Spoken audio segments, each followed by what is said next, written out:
à ce problème technique. Merci, Monsieur le Président.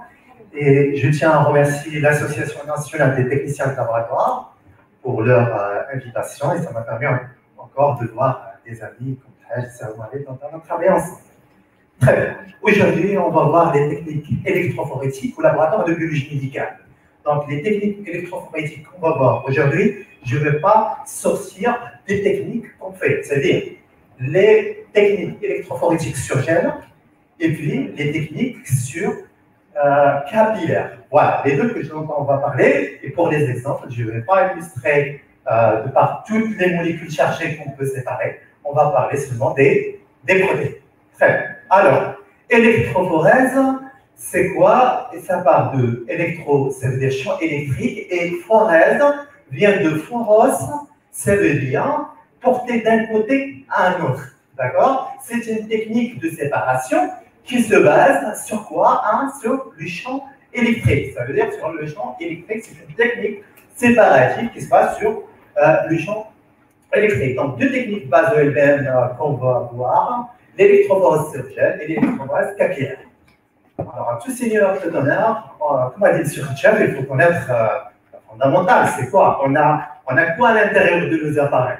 C'est quoi la migration? Ça se fait comment la migration à l'intérieur de notre appareil? Le principe de base, on a deux forces et deux forces antagonistes. La première force, c'est la force d'entraînement électrostatique et dépend de la charge de la particule qu'on peut séparer et elle dépend aussi des champs électriques. Si vous avez une particule chargée, vous pouvez, on va calculer la charge nette.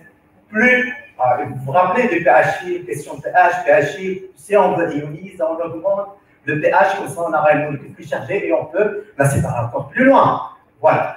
Et on a l'autre force antagoniste, on a dit la somme des deux forces. La deuxième force, c'est les forces de frottement qui vont arrêter cette migration. Et donc, elle dépend de la viscosité du milieu, elle dépend de la taille de la particule. Donc, c'est deux forces antagonistes qui vont gérer la migration de la particule.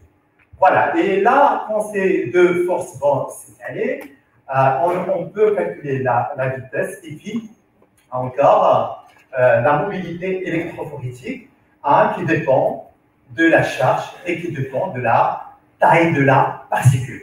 Voilà. Donc, mais encore, on a des phénomènes secondaires qui vont arrêter, qu'on appelle des phénomènes secondaires qui vont arrêter cette migration.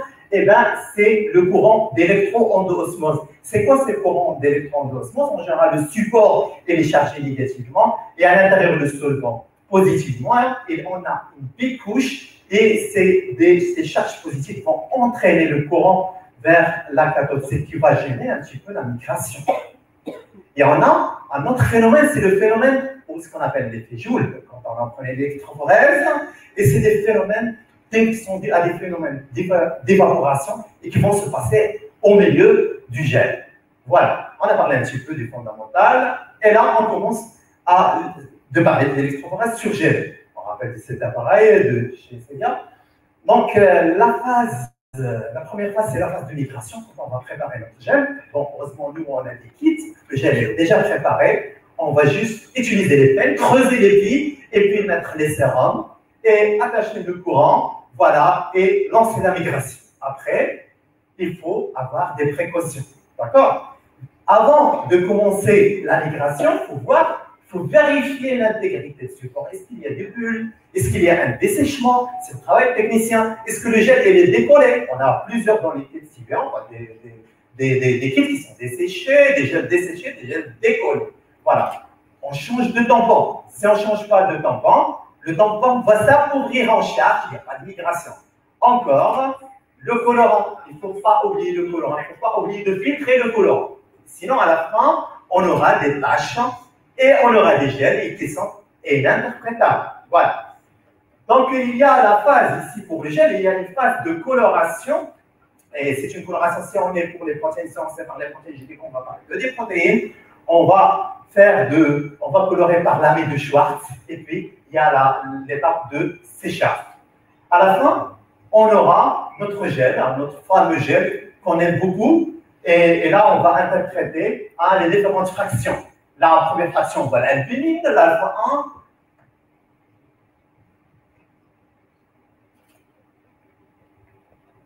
C'est bon pour... On voit déjà les fractions.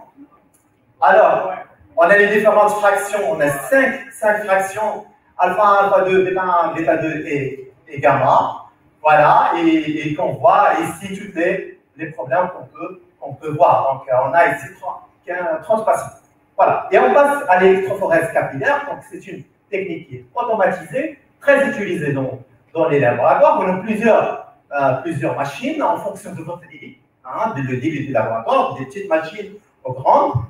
Et là, c'est une technique de très grande sensibilité. Et en général, il sépare les composés qui sont solubles dans l'eau. Donc ici, on a 2 techniques. Vous vous rappelez, donc il y a la mobilité électrophorétique dont on a parlé, donc on a dit un mot. Il y a le deuxième effet secondaire dont on a parlé, c'est l'effet ou le flux d'électro-osmotique qui devient bénéfique pour l'électrophorèse capillaire. Alors, la mobilité électrophorétique dont on a déjà parlé, et elle dépend de la charge, elle dépend de la taille des particules, et en fonction de la charge, et les charges, elle est négative, elle va vers la note. Si la charge elle est positive, il va vers la catastrophe, vers la cathode, parce qu'on avait toujours des problèmes de reconnaître le nom des électrodes.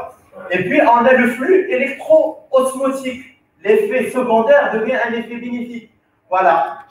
On a dit qu'en général, on utilise des capillaires de silice, après H2, le silice va dégager des charges qui sont négatives. Et puis, à l'intérieur, on a des charges positives de seconde qui vont, sous l'action des champs électriques, ils vont entraîner et vont séparer les différentes molécules.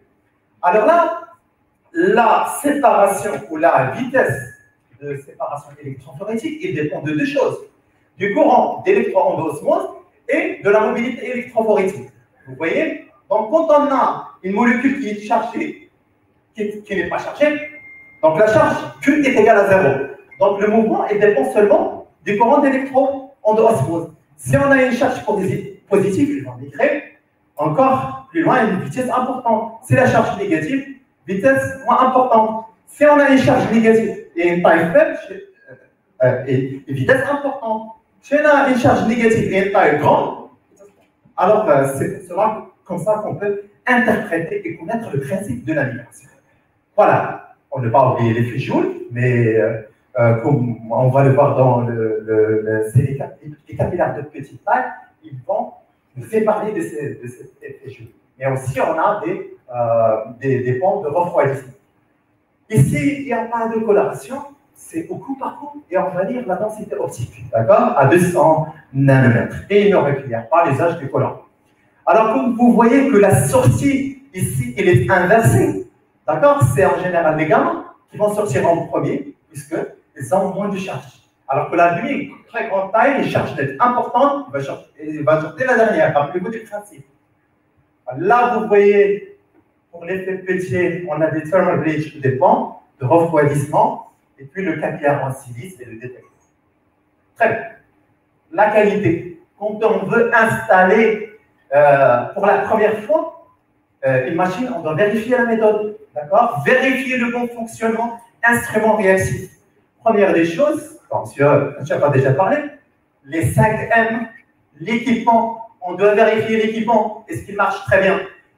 Dans la qualité, c'est une technique quantitative. En fait, c'est une technique sur les quantités, on le connaît tous. Mais dans la qualité, c'est une technique quantitative. Les résultats qu'on va vérifier, c'est en pourcentage pour éviter de faire intervenir la protéine. D'accord? Donc, toujours les résultats. Faites attention à les valeurs de référence, elles sont gènes dépendants et aussi du type de méthode que vous utilisez. On va faire la répétabilité, on sait tous comment faire la répétabilité, même échantillon, même opérateur et même le réactif. On va calculer les CV et on va les comparer.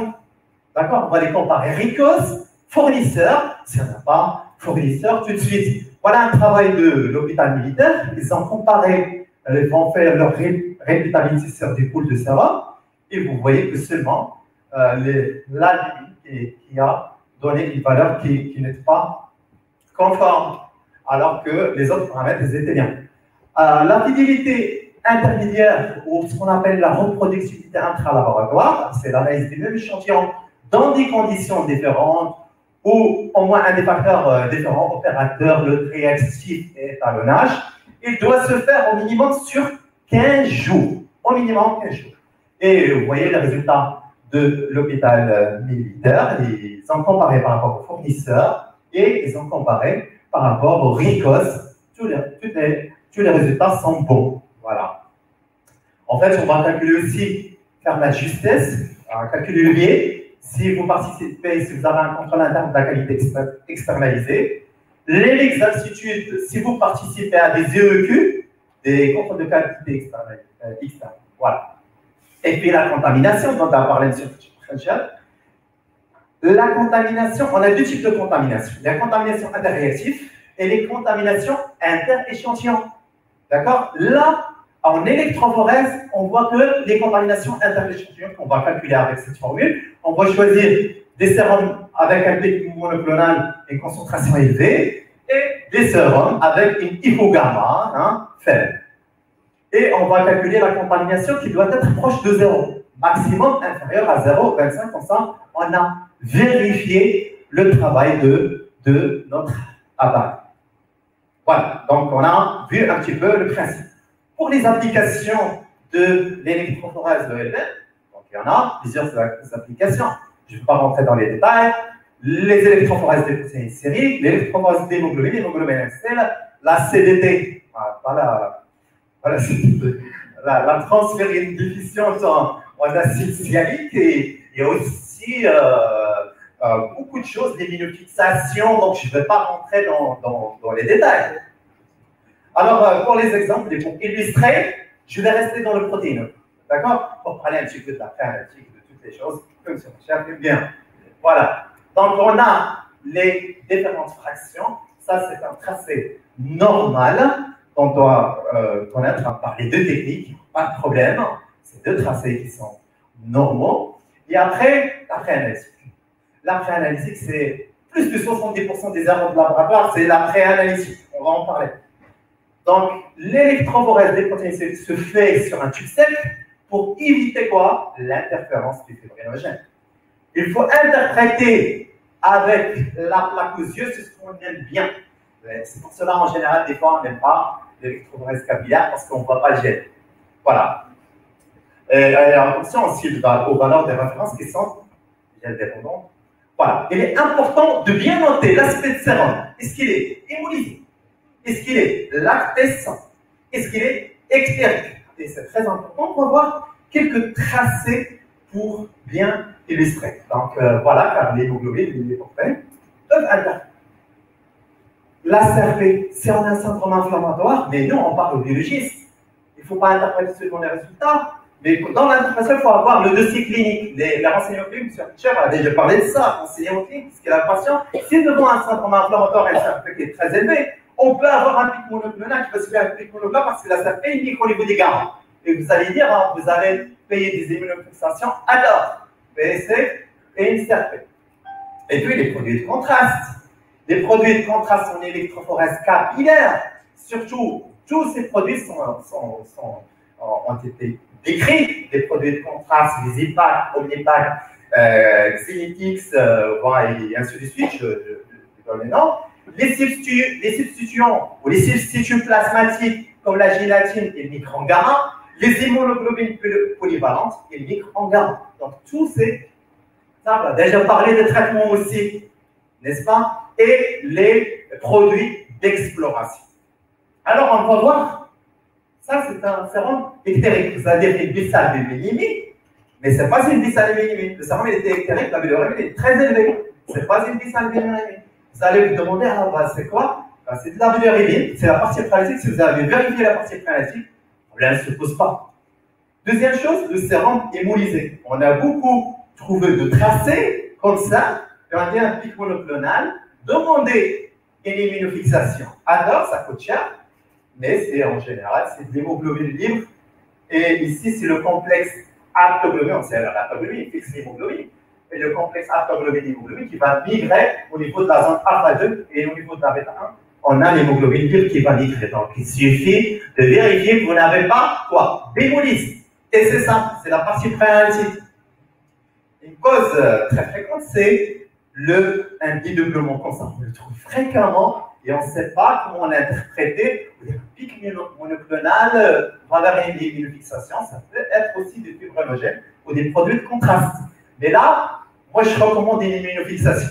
D'accord? Parce qu'il y a le risque de trouver des immunoglobulines monoclonales dans ce tracé comme celui-là. Voilà, l'immunofixation a été faite, il n'y a rien. D'accord? C'est des fibrinogènes. D'autres profils à interprétation difficile, donc qu'on trouve en général, qu'on ne sait pas interpréter, il y a ce profil comme celui-là. Voilà, une petite fosse à la fin et qu'on n'arrive pas à interpréter, qu'on a fait une immunofixation, c'est en général des GGG kappa. Excusez-moi, c'est des GGG kappa. Vous voyez, il ne faut pas rater ce genre de choses qui peuvent, il faut demander des immunofixations. Et aussi, la clinique, devant une hypercalcémie, douleur osseuse, il ne faut pas s'arrêter, la clinique est toujours importante. Et puis, vous avez, en bêta 1, il y a un aplatissement ici. Vous allez dire, non, il n'y a rien.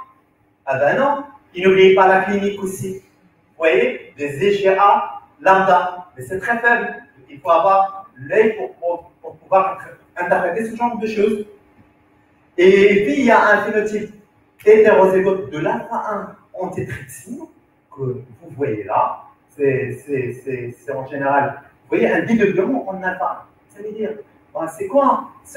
On trouve ça, des dédoublements en alpha 1, vous allez demander des immunofixations. Il y a une immunofixation à tort. C'est de l'alpha 1 antitrypsine phénotype hétérozygote.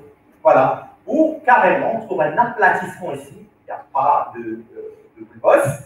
Et c'est en général des déficits en alpha 1 antitrypsine. D'accord? Mais là, si vous avez la clinique, devant vous, vous pouvez interpréter facilement.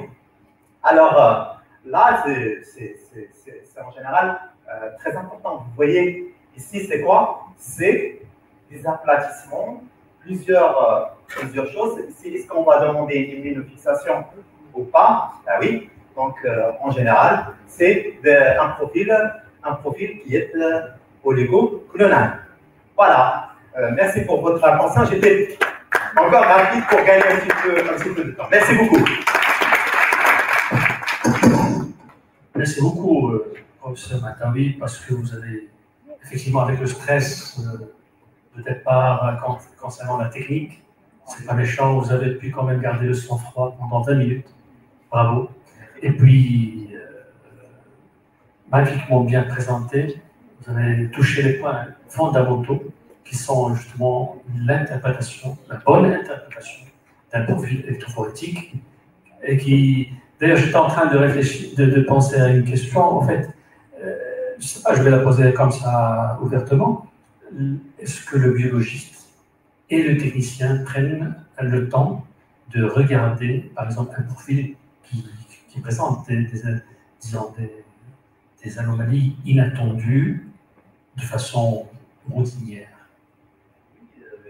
Effectivement, on a l'expérience, on travaille ensemble pour la validation technique et pour la validation biologique.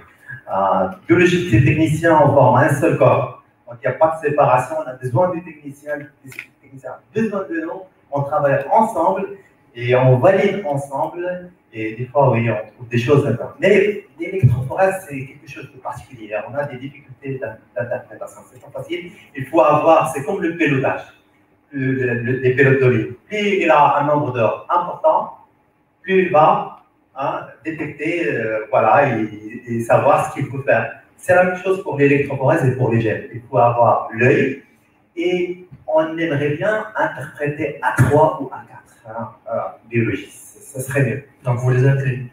Oui. Très bien. On travaille ensemble. Très bien.